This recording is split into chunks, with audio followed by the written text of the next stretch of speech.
And still in Peru, where a children's book is becoming part of the struggle for LGBTI rights. Our correspondent in Lima now explains.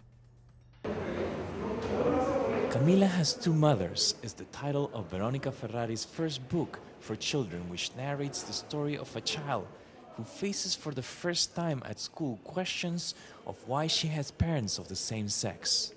The book teaches children with a positive tone how to deal with such situation, but is also meant as a tool for parents as it provides tips on how to respond to similar situations. In a way, my life is reflected here, my life at some specific moments, and the goal of the books is also to prevent my daughter and many boys and girls from experiencing what we went through, so that in 10 years, nobody has to live that or fight, and that this becomes something common and usual. But since for the moment it is not something common and usual, we have to do what we do. We have to fight and empower the children. LGBTI activists like Ferrari believe it should be a right to be offered reading options that go beyond what is said by conservative or religious patterns. However, Liurka Otsuka from the Center of Promotion of Sexual and Reproductive Rights explains little protections exist under the law for the LGBTI community.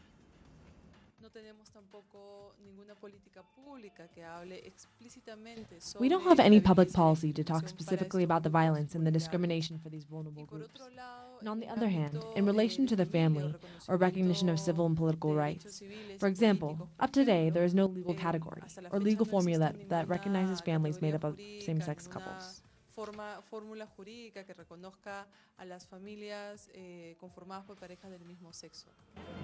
Although the movement in support of a civil union failed to get the law passed in 2015, it produced the largest mobilizations in support of LGBTI rights in the history of the country. With such growing numbers, it is expected that sooner or later Peru will follow the steps to protect the LGBTI community that most of Latin America is already taking. Rael Mora, Telesur, Peru.